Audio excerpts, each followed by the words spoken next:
এরপরে প্রশ্ন হলো, কোরআনের আয়াত দিয়ে ঝাড়ফুঁক দেওয়া নাকি অবৈজ্ঞানিক, কি বলবেন আপনি? আমাদের নাস্তিক বন্ধুরা এটা বলেন যে কোরআনের আয়াত পড়ে যদি ফু দেওয়া হয় রোগবালাই ভালো হয়, মানুষ অসুখে থাকলে অসুখ দূর হয়, এটা অবৈজ্ঞানিক, এটা বিজ্ঞানসম্মত না। শুনেন, এটার চাইতে বিজ্ঞানসম্মত আর কোনোটা নেই। এটা বরং আপডেট বৈজ্ঞানিক, আপডেট সায়েন্স এবং আপডেট আপনার প্রযুক্তি এখানে আছে। সেটা কি? সেটা হলো আজকাল দেখবেন যে সুইচ এক জায়গায়, লাইট আরেক জায়গায়, ফ্যান আরেক জায়গায়, সুইচ টিপ দেন, ফ্যান চলে, লাইট জ্বলে, আছে না নেই? আজ থেকে 500 বছর আগে যখন এটা আবিষ্কার হয় না, তখন মানুষ এগুলো কল্পনা করছে?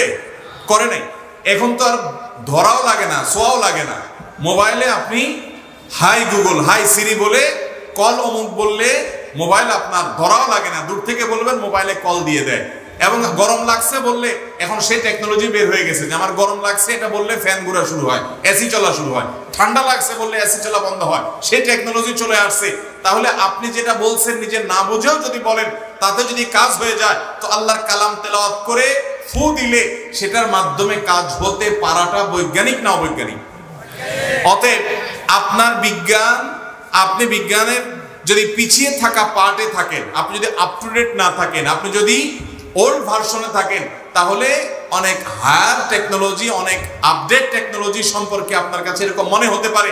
আজ থেকে 1000 বছর আগের মানুষের কাছে যদি রকেটের আর বিজ্ঞানের গল্প দেওয়া হতো, তারা হাসতো, বলতো গল্প দেওয়ার জায়গা পায় না। ঠিক একইভাবে হয় আমার, এখন টেকনোলজি আস্তে আস্তে প্রকাশ পাচ্ছে। বান্দার সব আমলগুলো আল্লাহ তাআলা কিয়ামতের ময়দানে দেখাবেন, হাজির করবেন। কিভাবে হাজির করবেন? মানুষ আগে বুঝতো না, এখন ভিডিও বের হয়েছে, ভিডিও ক্যামেরা বের হয়েছে, এখন ছবি ভিডিও সংরক্ষণ করা যায়। এখান থেকে মানুষের জন্য বোঝা সহজ হয়ে গেছে। কোরআনে আল্লাহ তাআলা যা বলেছেন তার সবকিছুই যৌক্তিক।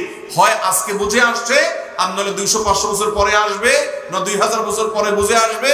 বুঝে আসুক আর না আসুক, আল্লাহ যা বলেছেন সেটা সত্য, মহাসত্য। সে ব্যাপারে কোনো সন্দেহ করার সুযোগ অবকাশ নাই।